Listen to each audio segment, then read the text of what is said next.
नमस्कार दोस्तों, आपके अपने YouTube चैनल आदिश्री एकेडमी पर मैं बिमला गोस्वामी आप सभी का हार्दिक स्वागत एवं अभिनंदन करती हूँ।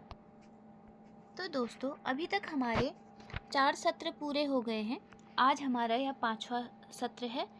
आज हम पढ़ेंगे मध्यकालीन भारतीय आर्य भाषाओं के अंतर्गत पाली के बारे में विस्तृत अध्ययन करेंगे। तो दोस्तों, पाली की पृष्ठभूमि कब से मानी जाती है? तो 6ठी शताब्दी ईस्वी पूर्व गौतम बुद्ध एवं महावीर स्वामी के जन्म की शताब्दी से पाली के पृष्ठभूमि मानी जाती है।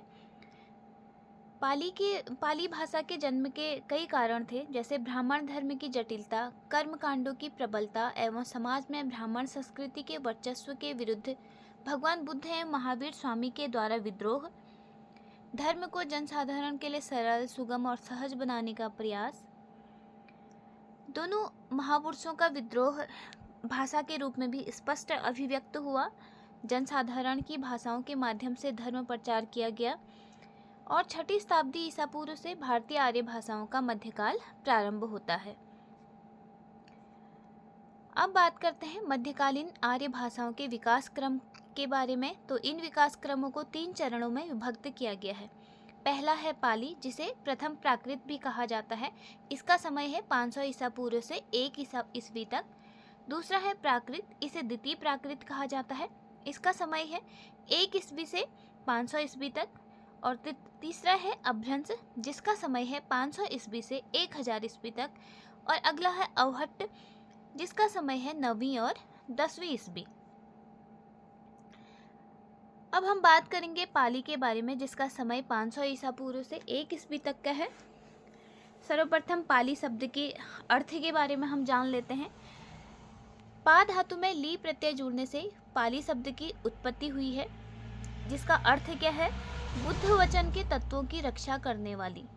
ठीक है, पाली शब्द का क्या अर्थ है? बुद्ध वचन के तत्वों की रक्षा करने वाली। लंका अथवा श्रीलंका में 4ठी शताब्दी ईसा पूर्व में रचित दीपवंश में पाली शब्द बुद्ध वचन के पर्याय के रूप में प्रयुक्त होता है। भाषा के रूप में पाली शब्द का सर्वप्रथम प्रयोग कब मिलता है? तो 5वीं शती में आचार्य बुद्धघोष ने भाषा के रूप में पाली शब्द का प्रथम प्रयोग किया था।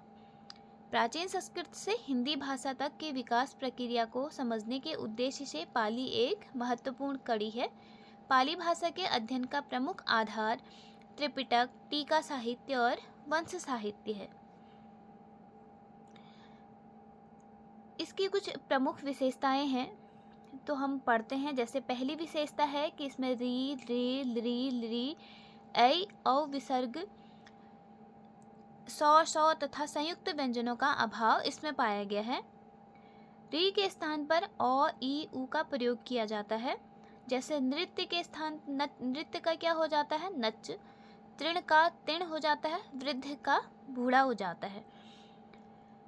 अगली विशेषता है, कहीं कहीं री के रूप में भी री का उच्चारण होता है। जैसे रिक्स के लिए रिछ का उच्चारण किया जाता है। ए के स्थान पर ए और अ के स्थान पर ओ का प्रयोग किया जाता है। जैसे सैल का सेल हो जाता है और चौर का चोर हो जाता है।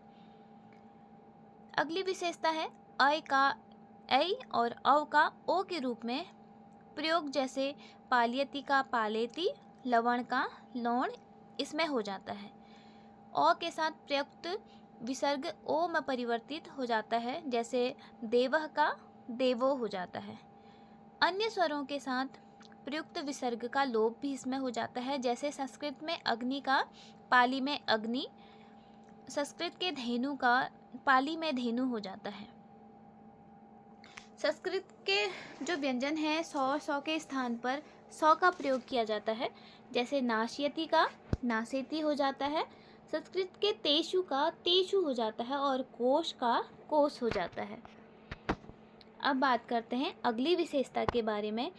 इसमें शब्दांत में हलंत व्यंजन का भी लोप हो जाता है। जैसे भगवान है तो यहाँ भगवा हो जाता है। यावत है संस्कृत में तो पाली में याव हो जाता है। अगली विशेषता है प्रारंभिक संयुक्त व्यंजन में निर्बल अंग का भी लोप हो जाता है। जैसे संस्कृत के ग्राम का पाली में गाम हो जाता है। संस्कृत की ज्येष्ठ का पाली में जेठ्ठ हो जाता है, और संस्कृत के भ्रमरः का पाली में क्या हो जाता है, भमर हो जाता है।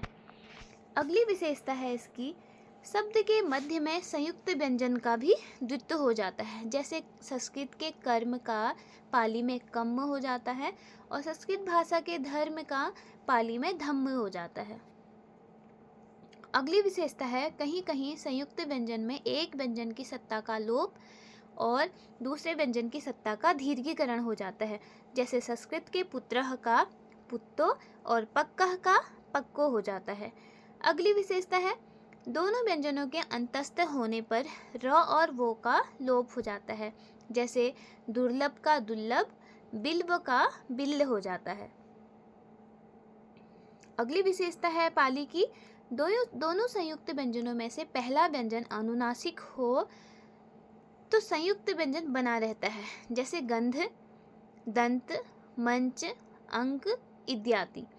अगला है, किसी भी संयुक्त व्यंजन से पहले का दीर्घ स्वर ह्रस्व हो जाता है। इसमें क्या कहा गया है कि किसी भी संयुक्त व्यंजन से पहले अगर दीर्घ स्वर हो तो वह ह्रस्व स्वर में परिवर्तित हो जाता है। जैसे शांत का संत हो गया, सूत्र का सुत्त हो गया, मार्ग का मग्ग हो गया।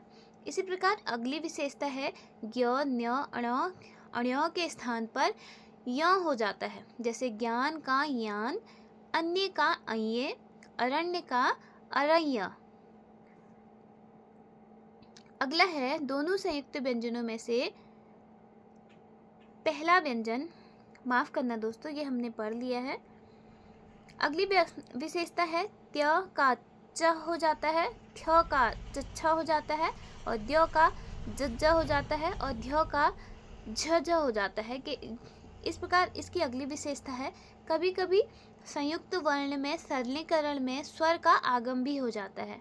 जैसे सूर्य का सूर्यो हो गया, वज्र का वज्र हो गया, आर्य का अर्यो हो जाता है।